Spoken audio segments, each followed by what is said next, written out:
नमस्कार मित्रांनो, आज आपण पाहणार आहे मोफत शिलाई मशीनचा अर्ज हा कसा भरावा. तुम्हाला मोफत शिलाई मशीन ही कशी भेटणार आहे त्याबद्दलची माहिती आणि अर्ज कसा भरावा याची माहिती. सर्वप्रथम आपल्याला या विश्वकर्माच्या पोर्टलवरती यायचं आहे. याची लिंक तुम्हाला डिस्क्रिप्शनमध्ये भेटेल. या ठिकाणी आल्यानंतर या ठिकाणी पाहू शकता लॉगिनचं बटन आहे. यामध्ये दोन ऑप्शनने आपण फॉर्म भरू शकतो. एक नंबरचा आहे बेनिफिशरी लॉगिन आणि दुसरा आहे CSC. बेनिफिशरी लॉगिनवर क्लिक केल्यानंतर या ठिकाणी असा इंटरफेस ओपन. या ठिकाणी तुमचा मोबाईल नंबर टाकायचा, कॅप्चा टाकायचा आणि लॉगिन करायचं. लॉगिन झाल्यानंतर तुम्ही पुढचा फॉर्म भरू शकता. तसेच आता आपण पाहणार आहे CSC लॉगिन कसं करायचं, CSCमधून फॉर्म कसा भरायचा. CSC लॉगिनवर क्लिक करायचं. 3 नंबरचा ऑप्शन आहे रजिस्ट्रेशन आर्टिसन्स, याच्यावर आपल्याला क्लिक करून घ्यायचं आहे. त्याच्यानंतर CSCचा ID पासवर्ड टाकायचा, कॅप्चा टाकायचा आणि लॉगिन करायचं, साइन इन करून घ्यायचं. CSC हे आहे सायबर कॅफेवाल्यांचं एक पोर्टल आहे, याच्यावरून फॉर्म भरतो आहे आपण आता. त्याच्यानंतर तुम्ही प्रायव्हेट पण फॉर्म भरू शकता. बेनिफिशरी लॉगिन याच्या ठिकाणी रजिस्ट्रेशन नाववरती या ठिकाणी दोन्ही ठिकाणी नो ऑप्शनवर क्लिक करायचं आहे आणि कंटिन्यू ऑप्शनवर आपल्याला क्लिक करून घ्यायचं आहे. ते विचारतं तुम्ही गव्हर्नमेंट एम्प्लॉय आहे का किंवा तुम्ही ITR वगैरे भरता काय, याच्यासाठी तो ऑप्शन आहे. त्या ठिकाणी दोन्ही नो करायचं. या ठिकाणी आधार व्हेरिफिकेशनला या ठिकाणी 1 नंबरला टाकायचं आहे तुमच्या आधार कार्डला जो मोबाईल नंबर लिंक आहे तो मोबाईल नंबर या ठिकाणी टाकून घ्यायचा आहे.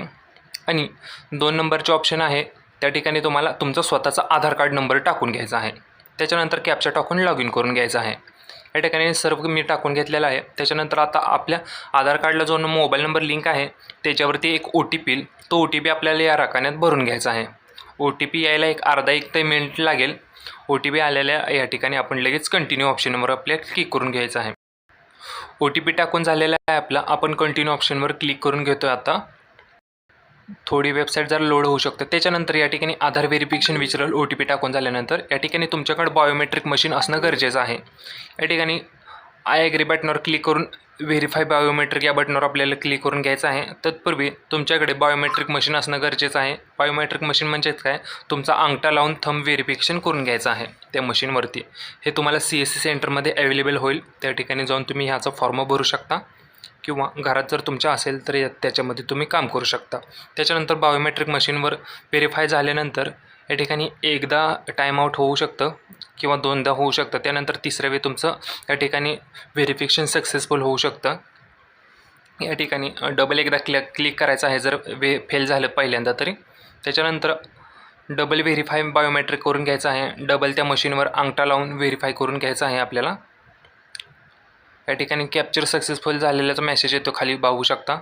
कॅप्चर झाल्यानंतर आपण विश्वकर्माच्या आतमध्ये पोर्टलमध्ये येऊ. या ठिकाणी पाहू शकता फुल नेम आलेला आहे आणि फादर अँड स्पाऊस नेम आलेला आहे. हे ॲटोमॅटिक एकदा जर तुमच्या या ठिकाणी फादर नेम स्पाऊस नेम येत नसेल तर तुम्हाला तुमच्या आधार कार्डला केअर ऑफ करून घेणं गरजेचं आहे. पहिल्यांदा केअर ऑफ करून घ्या, नंतर हा विश्वकर्माचा फॉर्म भरा. केअर ऑफ कसं करायचं याचा व्हिडिओ आपण बनवलेला आहे, त्याची लिंक तुम्हाला डिस्क्रिप्शनमध्ये भेटेल. त्या पद्धतीने तुम्ही पहिल्यांदा केअर ऑफ करा, त्याच्यानंतर विश्वकर्माचा फॉर्म भरा. त्याच्यानंतर मॅरिटल स्टेटस, तुमची कास्ट, तुमचं दिव्यांग आहे का नाही ते सर्व माहिती येईल. त्याच्यानंतर कॉन्टॅक्ट डिटेल्समध्ये तुमचा मोबाईल नंबर, आधार नंबर ॲटोमॅटिक येईल. त्याच्यानंतर फॅमिली डिटेल्समध्ये तुमच्या रेशन कार्डचा नंबर दिसेल वरती. त्याच्यानंतर या ठिकाणी दिसेल फॅमिली, तुमच्या रेशन कार्डमध्ये किती नावं आहेत, किती मेंबर आहेत त्यांची पूर्ण नावं दिसतील. या ठिकाणी नावं व्यवस्थित आहेत का बघून घ्यायचं आहे. त्याच्यानंतर जरा खाली घ्यायचं आहे आपल्याला. या ठिकाणी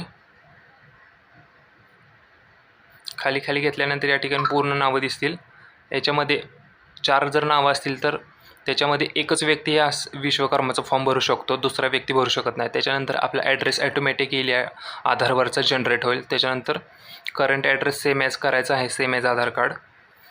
त्याच्यानंतर तुमची ग्रामपंचायत आहे का नाही विचारली या ठिकाणी, तर असेल तर येस करा, नसेल तर नो करा. नो केल्यानंतर तुमची नगर परिषद किंवा नगरपालिका असेल तर विचारेल कोणती आहे ते सिलेक्ट करून घ्यायचं आहे. त्याच्यानंतर प्रोफेशन ट्रेड, म्हणजे या ठिकाणी आपल्याला ट्रेड टाकायचा आहे. तुम्हाला शिलाई मशीन जर अर्ज करायचा असेल तर या ठिकाणी टेलर सिलेक्ट करा. जर ब्युटी पार्लरचा कोर्स करायचा असेल तर ब्युटी पार्लर.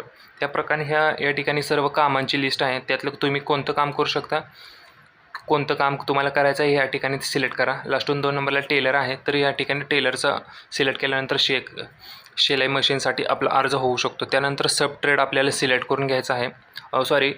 टेलरला सब ट्रेड नसतो तर टेलर एकच ट्रेड असतो. या ठिकाणी आय हार्डली डिक्लेअरवर क्लिक करायचं, सेम ॲज आधार ॲड्रेस आणि सेव्ह बटनावर आपल्याला खाली क्लिक करून घ्यायचा आहे. त्याच्यानंतर नेक्स्ट बटनावर क्लिक केल्यानंतर या ठिकाणी आपल्याला बँक अकाउंटचा नंबर विचारेल. सेविंग बँक अकाउंट जर तुमचं असेल तर या ठिकाणी बँक सिलेक्ट करून घ्यायची आहे, कोणत्या बँकेत तुमचं अकाउंट आहे. या ठिकाणी भरपूर बँक आहेत, ती तुमची कोणती आहे या ठिकाणी सर्च करून ते सिलेक्ट करून घ्या. प्रत्येक बँकेचं नाव इथे दाखवेल. त्याच्यानंतर त्या बँकेचा या ठिकाणी IFSC कोड टाकून घ्यायचा आहे. त्याच्यानंतर या ठिकाणी ब्रँच सिलेक्ट करून घ्यायचे आहे. तुमचं कोणत्या ब्रँचमध्ये अकाउंट आहे ते सिलेक्ट करून घ्या. जर तुमच्या IPPBचं अकाउंट जर असेल तर या ठिकाणी जिल्ह्याची ब्रँच ही सिलेक्ट करून घ्यायची आहे. तुमच्या गावाचं नाव वैयक्तिक दाखवत नसेल तर. त्याच्यानंतर तुमचा अकाउंट नंबर टाकून घ्या. या ठिकाणी बँकेचा अकाउंट नंबर टाकून झाल्यानंतर पुढं कन्फर्म नंबरमध्ये सेम अकाउंट नंबर टाकून घ्यायचा आहे पुढे पण. आता इथून पुढे महत्त्वाची प्रोसेस चालू होते, ते या ठिकाणी लक्ष देऊन पुढची माहिती ऐका. त्याच्यानंतर खाली दिसते तुम्हाला क्रेडिट सपोर्ट. जर लोन हवं असेल तर या ठिकाणी क्लिक करून घ्यायचं आहे. जर नको असेल तर या ठिकाणी काहीच करायचं नाही आहे. जर लोन हवं असेल तर त्या ठिकाणी मे बी लेटर ऑप्शन आहे, त्याच्यावर क्लिक करून घ्यायचं आहे आणि लोन किती पाहिजे त्याच्यावर आपल्याला क्लिक करून घ्यायचं आहे. या ठिकाणी जर तुम्हाला आत्ता जर लोन पाहिजे असेल तर ते क्लिक करा. नको असेल तर डायरेक्ट आपल्याला खालचं सेव्हचं बटन दाबून नेक्स्टच्या बटनावर क्लिक करायचं आहे. जर हवं असेल तर येस करा आणि त्या ठिकाणी अमाऊंट दाखवेल बघा. या ठिकाणी मिनिमम 50,000 तुम्ही लोन घेऊ शकता आणि जास्तीत जास्त 1 लाखापर्यंत घेऊ शकता. या ठिकाणी आता आपण 50,000 सिलेक्ट करून घेतो आहे जर हवं असेल तर. त्याच्यानंतर लोनचं पर्पज काय आहे, कशासाठी तुम्हाला लोन पाहिजे ते तिन्हीपैकी कोणतं तरी एक ऑप्शन सिलेक्ट करा. परचेस इक्विपमेंट खरेदी करण्यासाठी, साहित्य खरेदी करण्यासाठी किंवा वर्किंग कॅपिटल वाढवण्यासाठी किंवा बिझनेस वाढवण्यासाठी, यापैकी कोणतं तरी एक ऑप्शन सिलेक्ट करून घ्यायचं आहे आपल्याला. एखादं कोणतं पण ऑप्शन सिलेक्ट करा, ते लोन अप्रूव्हल होतंच आपलं. त्याच्यानंतर कोणत्या बँकेत तुम्हाला लोन हवं आहे ती बँक या ठिकाणी सिलेक्ट करून घ्यायची आहे.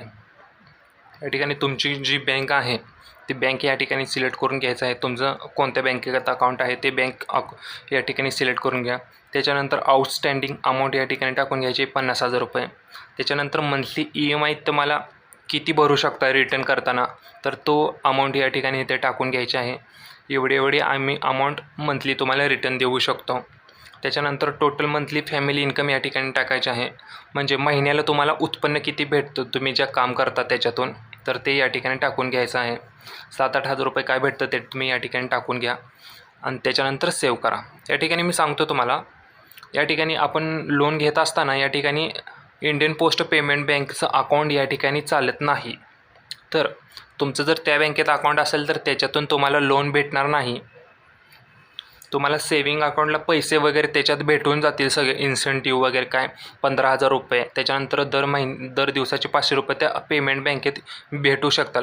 पण तुम्हाला त्या बँकेतून कर्ज भेटणार नाही. जर कर्ज हवं असेल तर तुम्हाला या ठिकाणी दुसरी बँक टाकावी लागेल, जर दुसऱ्या बँकेत तुमचा अकाउंट असेल तर. नसेल तर तो ऑप्शन नंतर सिलेक्ट केला तरी चालेल, ज्यावेळी तुमचा कोर्स कंप्लीट होईल शिलाई मशीनचा. त्याच्यानंतर सेव्ह अँड नेक्स्ट बटनावर आपल्याला क्लिक करून घ्यायचं आहे.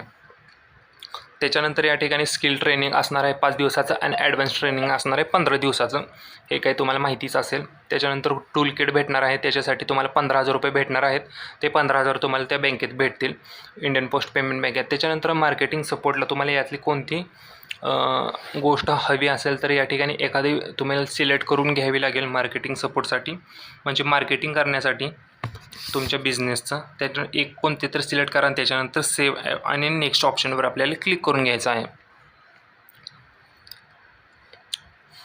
नेक्स्ट आपण क्लिक केल्यानंतर डिक्लेरेशन तुम्हाला ॲक्सेप्ट करायचं आहे, सर्व डिक्लेरेशन माहिती आहे. त्याच्यानंतर आय ॲग्री बटनवर क्लिक करायचं आहे आणि सबमिट ऑप्शनवर आपल्याला क्लिक करून घ्यायचं आहे.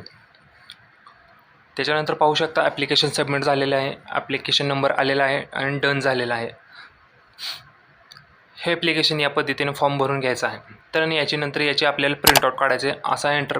सबमिट केल्यानंतर असा इंटरफेस ओपन होईल आपला. त्याच्यानंतर जरा खाली यायचं आहे. खाली आल्यानंतर या ठिकाणी डाउनलोडचं ऑप्शन आहे, तुम्हाला या ठिकाणी आता दिसेल पुढे. या पद्धतीने हा फॉर्म भरायचा आहे.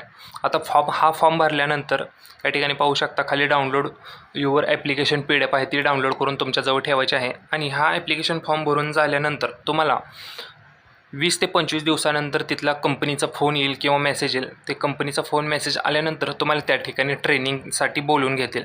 तर ट्रेनिंगची डेट वगैरे ते तुम्हाला मेसेजमध्ये समजेल.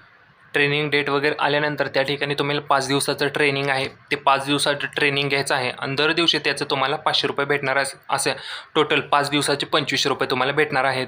ते 5 दिवसाचं ट्रेनिंग पूर्ण झाल्यानंतर त्याच्यानंतर गव्हर्नमेंट सर्टिफिकेट पण भेटणार आहे त्याचं. त्याच्यानंतर तुम्हाला त्याच्यासोबत ₹15,000 पण भेटणार आहे मशीन खरेदी करण्यासाठी. या पद्धतीने हा अर्ज करायचा आहे. तसेच ते सर्व झाल्यानंतर तुम्हाला 1 लाखापर्यंतचं जर लोन हवं असेल तर ते पण भेटेल तुम्हाला 5% व्याजानंतर. त्याच्यासोबतच जर तुम्हाला हा बिझनेस जर चालू करायचा असेल शिलाई मशीनचा, तर त्याच्यासाठी दर महिन्याला तुम्हाला ₹100 दिले जातील मार्केटिंगसाठी. या पद्धतीने ही योजना आहे. या पद्धतीने या योजनेचे वेगवेगळे फायदे आहेत. वेगवेगळे प्रकारचे पैसे आपल्याला भेटणार आहेत. या पद्धतीने हा अर्ज करायचा असेल तर हा व्हिडिओ जर तुम्हाला आवडला असेल तर व्हिडिओ लाईक करा आणि तुमच्या जवळच्या मित्रमैत्रिणींना, वडिलांना, आईवडिलांना सर्वांना शेअर करा आणि सर्व याचा लाभ घ्या. धन्यवाद. जय हिंद.